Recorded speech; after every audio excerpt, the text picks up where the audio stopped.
ஸ்ரீ பகவத்கீதை என்று சொல்வானேன்? என்ன காரணம்?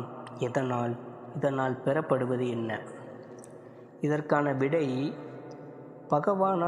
பகவானின் அம்சம் ஸ்ரீ நாராயணனின் அம்சம் என்று கூட தன்னை கண்ணன் இங்கு வர்ணிக்கவில்லை. பகவானாகிய கிருஷ்ணனின் பாடல் என்றே இது ஒப்புக்கொள்ளப்பட்டிருக்கிறது.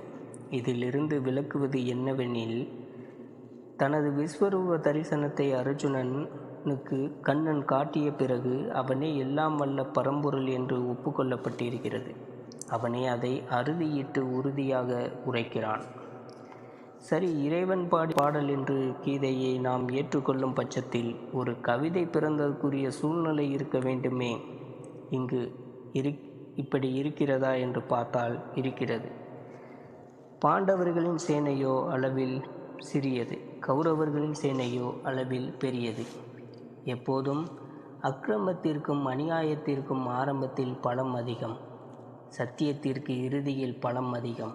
ஆனால் ஆரம்பத்தில் அதன் அளவு குறைந்தே இருக்கும். பகவான் அநியாயக்காரர்களுக்கு வெற்றி மேல் வெற்றி கொடுத்து கொண்டே போவார்.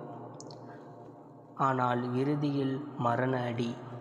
தர்மாத்மாக்களுக்கு துயர் மேல் துயரம் வரும். பட்ட காலிலே படும் கெட்ட குடியே மேலும் கெடும். ஆனால் ஒரே அடியாக அழிய இறைவன் அனுமதிப்பதில்லை. கடவுள் நல்லவர்களை நன்றாக வளைத்து பார்க்கிறார், ஆனால் அவர்களை முறிப்பதில்லை. துரியோதனாதிகள் அக்கிரமமாக போர் தொடுத்திருக்கிறார்கள் என்பது எல்லோருக்கும் தெரியும். அப்படி இருந்தும் அவர்களது படையில் அளவில் ஏன் பெரிதாக இருந்தது? ஏகப்பட்ட மன்னர்கள் தமது உயிரை கூட துரியோதனனுக்கு கொடுக்க துணிந்தார்கள். அதுதான் அக்கிரமத்துக்கு ஏற்பட்ட ஆரம்ப வெற்றி. துரியோதனன் தெளிவாக சொல்கிறான் தனது ஆச்சாரியன் துரோணனிடம், பீஷ்மரால் காக்கப்படும் நமது சேனை அளவற்றதாக இருக்கிறது. பாண்டவர்களின் படையோ பீமனால் காக்கப்பட்டு அளவுக்கு உட்பட்டதாக உள்ளது என்று. மீண்டும் கேட்போம், ஒரு கவிதை பிறக்கிறது என்றால் அதற்குரிய சூழல் இருக்க வேண்டும். இங்கு இருக்கிறதா? அப்படி என்று வினவும் பட்சத்தில் இருக்கிறது. இரண்டு சேனைகளும் எதிரெதிராக நிற்கின்றன. இரண்டிலும் மாவீரர்கள் பாய தயாராக இருக்கிறார்கள். யாரோ முன்பின் தெரியாதவர்கள் அல்ல, பகைமை கொண்டு நிற்பவர்கள். ஏற்கனவே கூறியதைப் போல எல்லாம் இரத்த கலப்புடையவர்கள்.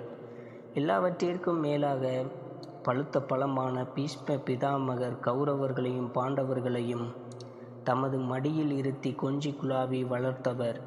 இதோ பாண்டவரின் எதிரணியில், அதுவும் பிரதம தலகர்த்தராக, தான் வளர்த்த வளர்ப்புகளை கொன்றே தீர்வேன் என்று சூளுரைப்பவராக. என்ன அவல அழகு! இது கவிதை பிறப்பதற்கு நல்ல சூழ்நிலை இல்லையா என்ன? நல்லது. ஸ்ரீ கிருஷ்ணன் ஏன் கீதம் பாட வேண்டும்? ஏன் உரைநடையில் தனது உபதேசங்களை கூறியிருக்கக்கூடாது? இப்படி ஒரு கேள்வி எழுவதும் இயல்பே. எப்போதும் உயர்ந்த கருத்துக்கள் யாவுமே கவிதையாகவும் கீதமாகவும் கொடுப்பதே சிறப்பு. உயர்ந்த கருத்துக்களை தாங்கி இருக்கும் திருக்குறள், நாலடியார் ஆகியவற்றை இயற்றிய புண்ணிய புருஷர்கள் ஏன் அவற்றை உரைநடையில் வசனமாக வெளியிட்டிருக்கக்கூடாது? வால்மீகி இராமாயணத்தின் முதல் ஸ்லோகமே கிரௌஞ்ச பட்சி வதத்துடன் தானே வெளிப்பட்டது. ஆணும் பெண்ணுமாக ஒரு மரக்கிளையில் கிரௌஞ்ச பட்சி சோடி ஒன்று உட்கார்ந்திருக்க, அதில் ஒன்றை ஒரு வேடன் அம்பெய்தி கீழே தள்ளிய பிறகு அடிபட்டு துடிக்கும் அதன் வேதனையை பொறுக்க முடியாமல் மற்ற பறவை அலறி துடித்தது கண்டு வால்மீகி முனிவர் வாயிலிருந்து புறப்பட்ட முதல் இராமாயண ஸ்லோகம், அடப்பாவி, இப்படி செய்து விட்டாயே என்று கவிதையாக அல்லவா மலர்ந்தது, வசனமாகவா மலர்ந்தது?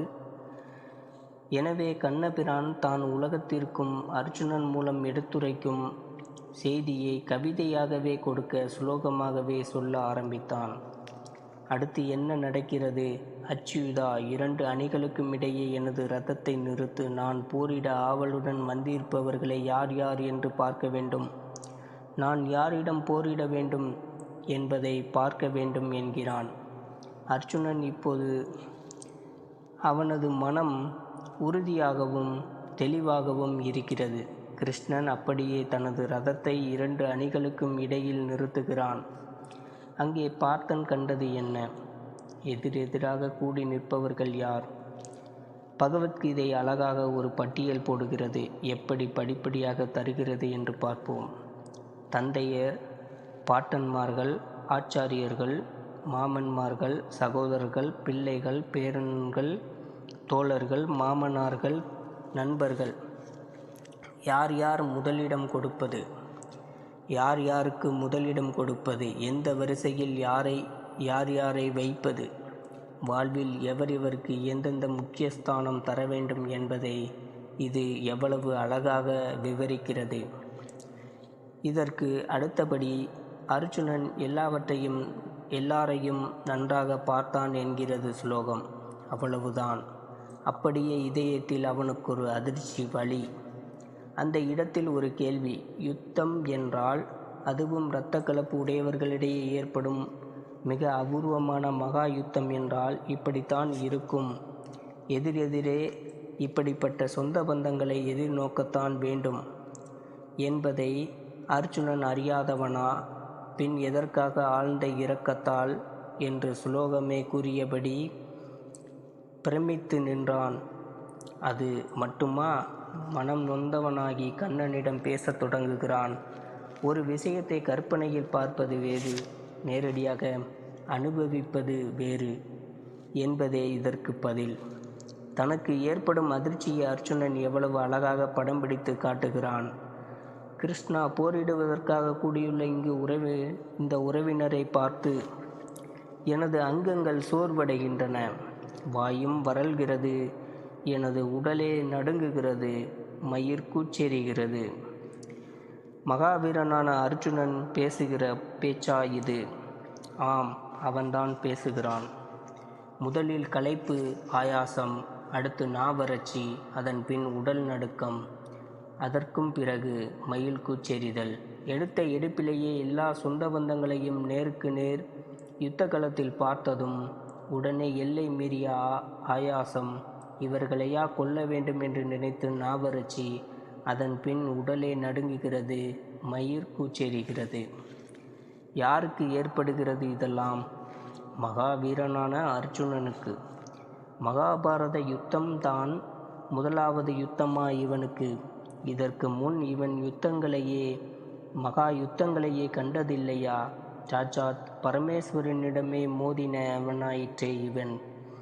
பாசுபதாஸ்திரத்தை பெறுவதற்கு முன்பு சிவபெருமான் வேடன் வடிவெடுத்து இவனுடன் விளையாட்டாக மோதியதை எவ்வளவு தத்துரூபமாக மகாபாரதம் விளக்குகிறது.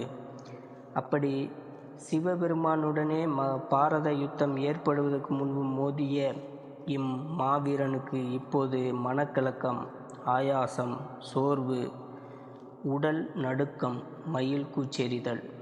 இதிலிருந்து விளங்குவது என்ன? தான் ஆடாவிட்டாலும் தன் தசையாடும் என்பதை பகவான் பிரதியட்சமாக காட்டுகிறார். இதோடு நின்றதா அர்ஜுனனின் பதட்டம்? கண்ணா, என் கையிலிருந்து காண்டிவம் வில் நழுவுகிறது. உடம்பும் பற்றி எரிகிறது. நிற்கக்கூட முடியவில்லை. என் மனமும் குழம்புகிறது. விபரீதமான சகுனங்களை பார்க்கிறேன் என்கிறான். எப்பேற்பட்ட பலவீனம்! எப்பேற்பட்ட மாவீரனுக்கு! உடலில் ஏற்பட்ட மாற்றங்களை தொடர்ந்து மனமும் குழம்புகிறது என்கிறான். முதலில் அதிர்ச்சி, பின்பு உடல் மாற்றங்கள், இறுதியாக மனக்குழப்பம், படிப்படியாக பலவீனங்கள். தான் முதலில் கொடுத்த சொந்த பந்த பட்டியலை, உறவு பட்டியலை அறவே மாற்றி மன கலக்கத்தின் வயப்பட்டு இதயம் நெகிழ்ந்து மனம் நொந்து புத்தி கலங்கி ஒன்றுமில்லாதவனாகி மீண்டும் அர்ஜுனன் பேசுகிறான். யாருக்காக இந்த ராஜ்யமும் சுகபோகங்களும் விரும்பத்தக்கனவோ அந்த ஆச்சாரியர்கள், தந்தையர்கள், பிள்ளைகள், பாட்டன்மார்கள், மாமனார்கள், பேரன்கள், மைத்துனர்கள், சம்பந்திகள் எல்லோரும் தம் உயிரையும் செல்வங்களையும் இழக்க துணிந்து களத்தில் நிற்கிறார்கள். ராஜ்யத்தாலும் சுகபோகத்தாலும் எமக்கு விளையும் பயன் என்ன? உயிர் வாழ்ந்து என்ன பயன்? உறவை கொள்வதில் என்ன நன்மை உள்ளது? வெற்றியோ அரசோ சுகபோகமோ எதுவும் வேண்டேன். நானே கொல்லப்படுவதாக இருப்பினும் மூன்று உலகையுமே பெறுவதாக இருந்தாலும் பெறுவதாயிருந்தாலும் இவர்களை கொல்ல விரும்ப மாட்டேன். போயும் வெறும் அரசுக்காக கொள்வேன். துரியோதனாதிகள் பெரும் பாவிகள்தான். இவர்கள் கொல்லத்தக்கவரே. எனினும் இவர்களை கொன்றால் பாவமே வரும். உறவினரை கொன்றுவிட்டு எப்படி சுகம் அனுபவிப்பது? ராஜபோகத்தின் மீது வைத்த ஆசையால் உறவை கூட கொல்ல வந்திருக்கிறோம். இவர்கள் என்னை கொல்லட்டும், அதுவும் எனக்கு நன்மையே. இவர்களை கொன்ற பாவம் என்னை சேராதே. இப்படி புலம்பிவிட்டு அதைவிட அசாதாரணமான காரியம் ஒன்றை செய்கிறான் அர்ஜுனன். அதாவது தனது வில்லை விட்டெறிந்து விடுகிறான். தேர்தட்டில் அமர்கிறான்.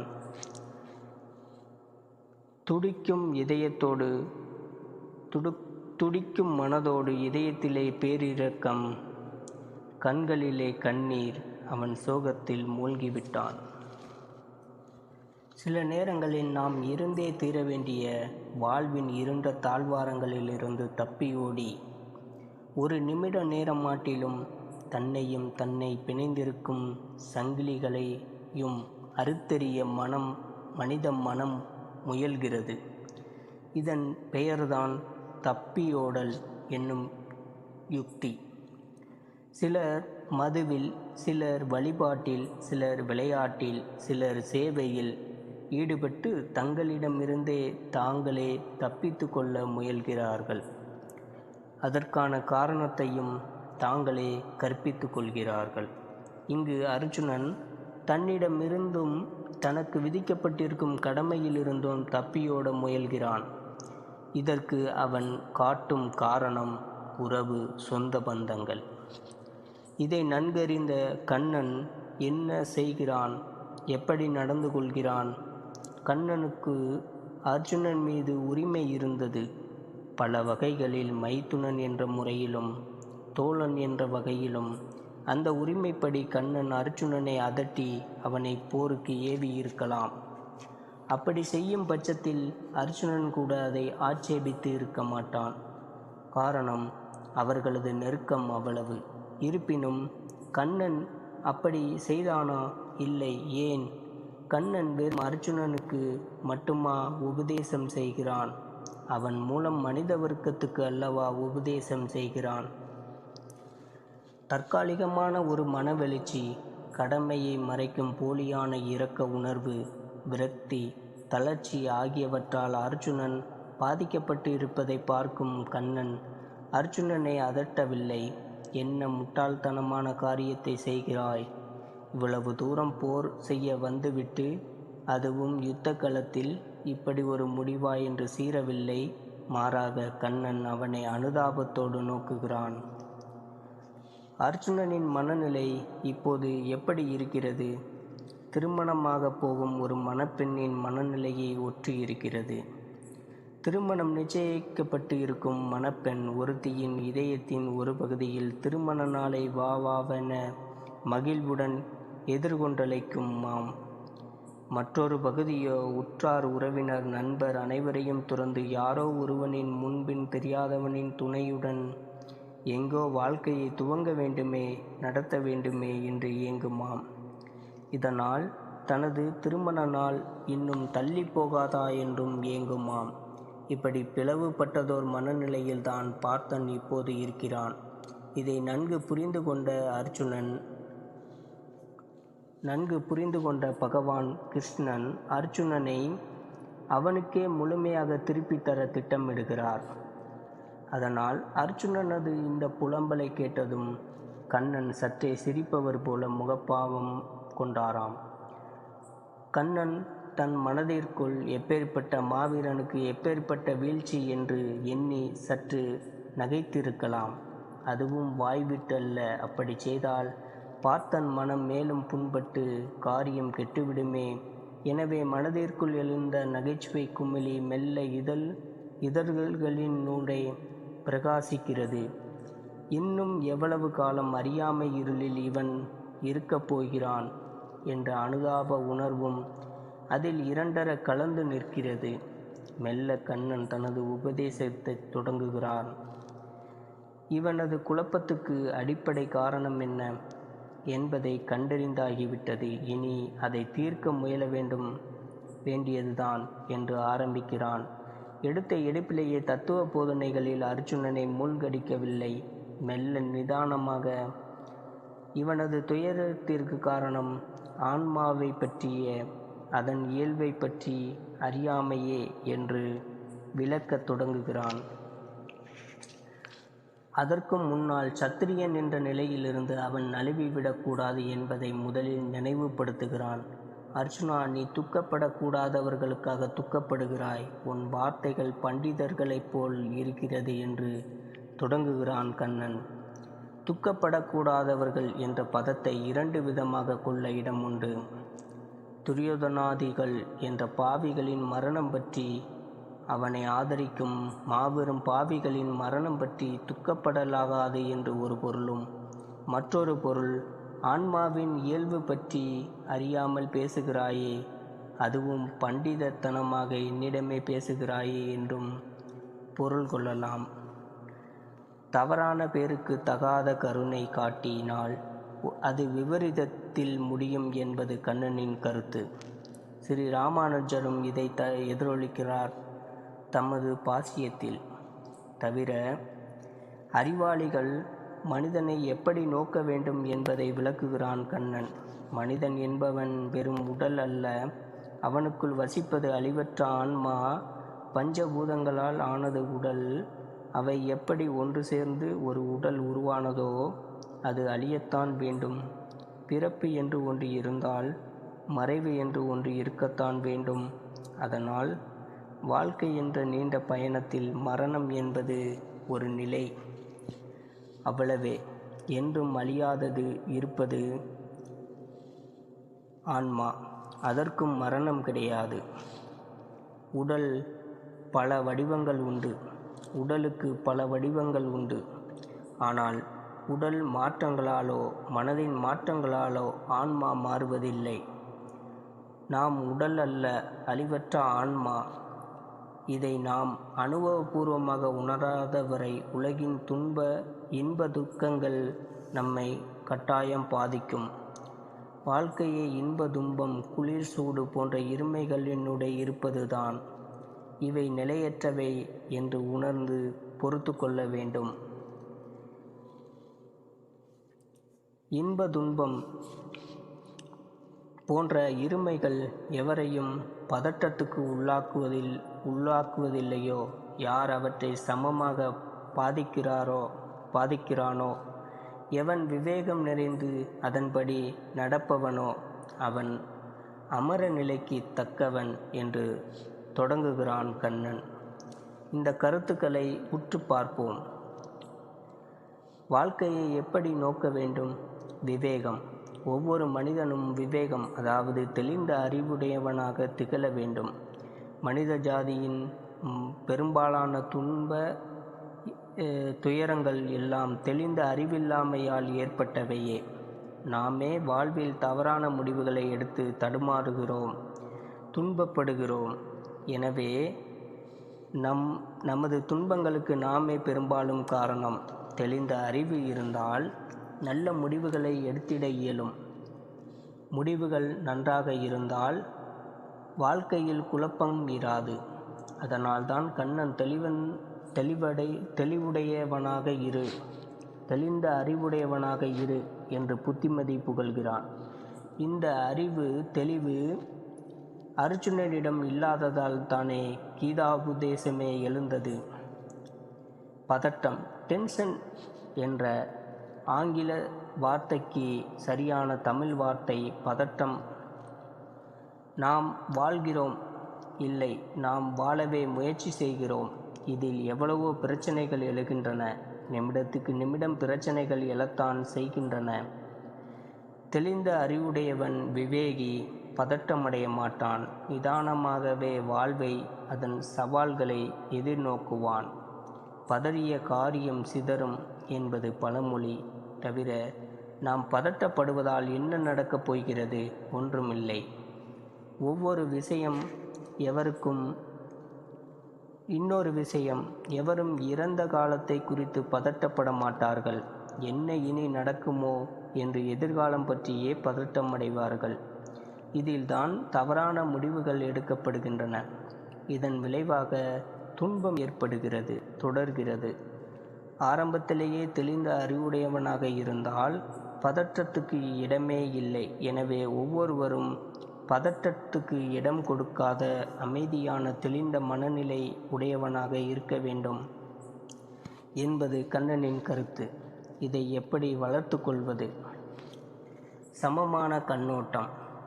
இது மிக முக்கியமான கோட்பாடு. இன்பம் வந்தால் ஒரேடியாக குதிப்பதும், துன்பம் வந்தால் துவண்டு விடுவதும் அறிவிலிகள் செயல். சராசரி மனிதன் இப்படித்தான் இருக்கிறான். ஆனால் தெய்வத்தை நோக்கி பயணிக்கும் ஒருவன் இந்த இரண்டு இருமைகளிலிருந்தும் மீள வேண்டும்.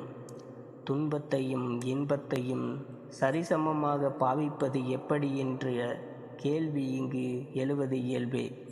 சற்று சிந்தித்தால் அதன் உண்மை விளங்கும். ஒவ்வொரு துன்பத்திலும் இன்பம் இருக்கிறது, ஒவ்வொரு இன்பத்திலும் துன்பம் ஒளிந்து இருக்கிறது. எத்தனை நாட்கள் இரவு பகலாக விழித்து படித்த பிறகு ஒரு பல்கலைக்கழக பட்டம் கிடைக்கிறது. பட்டம் கிடைப்பது இன்பம். அதன் முன்னால் எவ்வளவு துன்பம். இதேபோல் எவ்வளவு துன்பத்தை அனுபவித்த பிறகு ஒரு குழந்தை, ஒரு தாய் பெற்றெடுக்கிறாள். பெற்றெடுத்த பிறகு அவள் அடையும் இன்பம். எனவே இன்பத்தில் துன்பமும் துன்பத்தில் இன்பமும் மறைந்து இருப்பது கண்கூடு. மற்றொரு விஷயம், அடிப்படையில் இன்பமும் துன்பமும் கசப்பும் இனிப்பும் ஒன்றுதான். அளவுக்கு அதிகமானது துன்பம் இன்பத்திலும், அளவுக்கு அதிகமான இன்பம் துன்பத்திலும் இருக்கிறது. விஞ்ஞானப்படி தேன் உண்பதற்கு இனிமையாக இருந்தாலும் அதன் அடிப்படை சுவை கசப்பே. பாகற்காயும் சுரைக்காயும் கூட உண்பதற்கு ருசிக்கவில்லையா? எனவே வருவது இன்பமானாலும் துன்பமானாலும் அது பகவத் பிரசாதம் என்று எண்ண வேண்டும். இன்னும் சொன்னால் துன்பங்கள் தான் நம்மை இறைவனிடம் நகர்த்துகின்றன, இன்பங்கள் அல்ல. கிருஷ்ணா, எங்களுக்கு மென்மேலும் சோதனைகள் வர வேண்டும். வரத்தான் உனது தியானம் எமக்கு வலுப்படும் என்று கண்ணனிடம் பிரார்த்தனை செய்தாளாம் குந்தி தேவி. ஸ்ரீ ராமகிருஷ்ண பரமஹம்சரின் தேவி ஸ்ரீ சாரதாமணியோ பகவானின் கருணையே நமக்கு வந்துள்ள இன்னல்கள் என்கிறார். ஆகவே பெரும்பாலும் இன்னல்களும் சிறிதளவே மகிழ்வும் கொண்டது மனித வாழ்வு என்பதை உணர்ந்து இரண்டையும் சரிசமமாக பார்க்கும் பாங்கு வர வேண்டும்.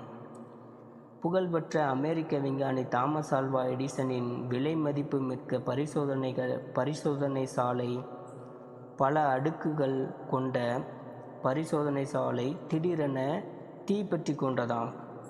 எடிசன் என்ன செய்தார்? அதை வேடிக்கை பார்த்தாராம்.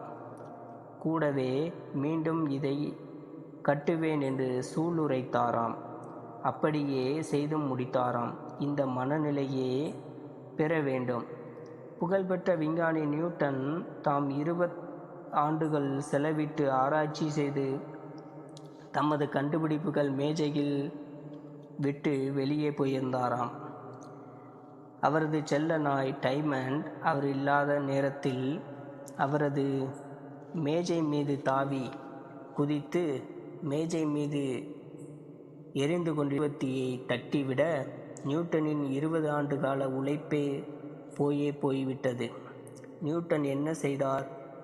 நீ என்ன செய்திருக்கிறாய் என்பது உனக்கு தெரியாதே டைமண்ட் என்று டைமண்டை தடவி கொடுத்தாராம். மீண்டும் அவர் தனது கண்டுபிடிப்புகளை ஆரம்பத்திலிருந்து எழுதத் தொடங்கினாராம். இன்பத்தில் குதிக்காதே, துன்பத்தில் துவளாத இந்த நிலை. இன்பத்தில் குதிக்காது துன்பத்தில் துவளாத இந்த நிலை யோகி நிலை. இதையே கண்ணன் வலியுறுத்துகிறான்.